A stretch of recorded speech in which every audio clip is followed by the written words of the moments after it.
E aí, turma, bem-vindos à nossa aula de hoje.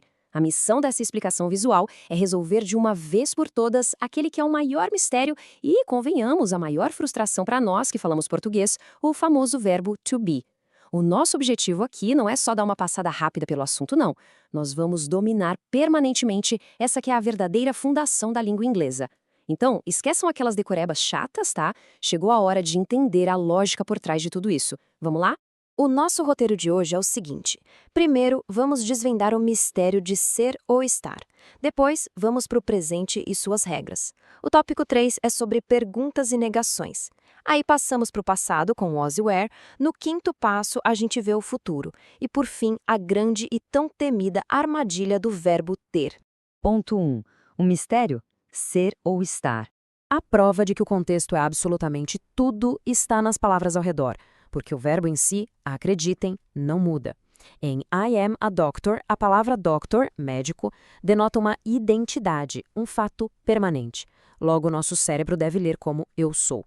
Já em I am at the office, a expressão at the office, no escritório, denota uma localização, uma presença temporária ali. Automaticamente, o significado muda para eu estou. Ou seja, a chave para desvendar esse mistério está inteiramente no contexto ao redor da palavra. Para a gente agir como verdadeiros detetives gramaticais, existem 3 dicas bem rápidas para identificar instantaneamente se o caso é ser ou estar. Número 1. Identificou uma profissão na frase? A tradução ideal é ser. Número 2. Identificou um local físico? A tradução é estar. E a número 3. Adjetivos de sentimento, como triste ou feliz, sempre indicam estar. O grande segredo da fluência é manter essas pistas sempre em mente. Ponto 2. O presente e suas regras. A distribuição de quem usa o que no presente é muito bem definida. A forma am é exclusiva da primeira pessoa, como na frase I'm ready for the test. A forma is é para aquele grupinho singular da terceira pessoa, he, she, it. Por exemplo, she's a talented musician. E por fim, a forma are abraça o plural e a segunda pessoa, you, we, they.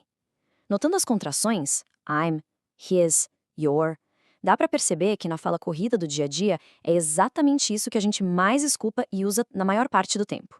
Ponto 3. Perguntas e negações. Até aqui a gente viu as afirmações, mas a comunicação real também exige saber discordar, né? Para negar no presente, a gente só adiciona a partícula not logo depois do verbo. E o grande segredo da fluência está nas contrações. He is not vira he isn't. They are not vira they aren't. Porém, como todo bom professor corrigindo um erro comum antes mesmo dele acontecer na sala de aula, fica aqui o meu alerta máximo. I am not contrai apenas para I'm not. A palavra am'd simplesmente não existe no inglês. Inventar essa contração é um erro que toda a nossa turma aqui vai evitar para sempre. E o ponto crucial sobre fazer perguntas em inglês é que não basta apenas mudar a entonação da voz no final da frase, como a gente costuma fazer no Brasil. Se a intenção é perguntar se alguém está cansado, o inglês exige uma inversão de termos. Olha como é lógico. Se a afirmação é you were tired, a gente pega o verbo are e joga ele lá para o início da frase. Are you tired? É uma regra matemática super precisa. Ponto 4. O passado, was e were. Sabem aquelas 3 formas do presente que acabamos de ver? Am, is e are. Pois é, elas são reduzidas a apenas 2 opções no passado simples. A estrutura gramatical fica ainda mais fácil agora. Tudo que é singular, ou seja, I, he, she e it, vai usar was. Tudo que é plural, além do pronome you, vai usar were. Simples e direto ao ponto. E nas negativas do passado? É só seguir a mesma lógica das contrações. Was not se contrai para wasn't e were not se contrai para weren't. E aquela regra de ouro que a gente aprendeu sobre inverter as palavras nas perguntas continua valendo perfeitamente aqui. A afirmação you were sick se transforma magicamente na pergunta were you sick last week? A lógica da língua inglesa é incrivelmente consistente quando a gente começa a enxergar as peças desse quebra-cabeça. Ponto 5. O futuro. Will e going. Para falar do futuro, a gente tem 2 estruturas principais. A primeira delas é o will be, que é uma estrutura invariável, ou seja, não importa qual sujeito da frase, o bloco de palavras vai ser sempre will be. Por outro lado, a gente tem o going to be, que é muito usado para aqueles planos que já foram estabelecidos. E muita atenção aqui, turma. Essa estrutura é variável. O comecinho dela muda de acordo com aquelas regrinhas do presente que vimos lá no início da aula, usando am, is ou are. Analisando uns exemplos bem práticos, a frase I will be there at 5 p.m., que significa eu estarei lá às 17 horas, representa um futuro mais geral. Agora, no caso de she is going to be an engineer, ela vai ser engenheira, a gente está falando de um plano sólido, de uma identidade futura sendo construída. Notar o is logo antes do going é fundamental. A regra exige que a gente coloque a forma correta do presente ali no meio. Ponto 6. A armadilha do verbo ter. Bom, respirando fundo agora, chegamos na parte mais crítica desta aula. O ponto onde a imensa maioria dos erros de tradução acaba acontecendo. A frase I have 20 years old, certo ou errado?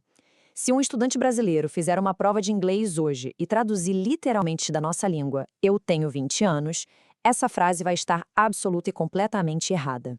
O que é realmente vital a gente entender sobre inglês é que o verbo have, que significa ter, indica apenas a posse de objetos físicos, tipo ter um carro ou então ter responsabilidades. O have não é usado para estados biológicos ou situações temporárias do corpo humano. Em inglês, a gente não tem uma idade. Nós somos velhos naquela quantidade de anos. Corrigindo nosso mapa mental de uma vez por todas, se a gente sente fome, a gente não tem fome como um objeto físico. Em inglês, a lógica é afirmar eu estou com fome, usando adivinhem, o to be. Fica I am hungry. A primeiríssima coisa vale para as outras sensações físicas. A gente não diz nós temos muito frio aqui, mas sim we are very cold here. E a famosa idade. Uma pessoa não tem 25 anos. O correto é afirmar she is 25 years old.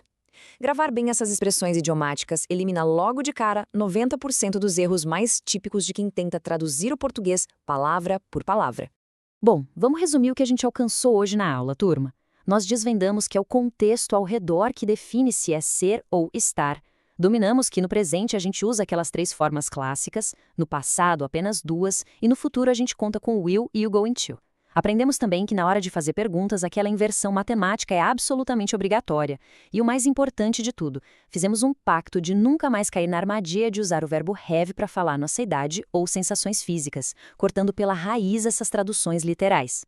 A nossa aula visual vai chegando ao fim, mas fica aqui uma grande reflexão. O conhecimento só gruda de verdade na cabeça quando a gente aplica. A partir de hoje, a grande dica é sempre observar as palavras ao redor e não ficar apenas lendo regrinhas abstratas. Muito obrigada a toda a turma por acompanharem essa explicação com tanta atenção.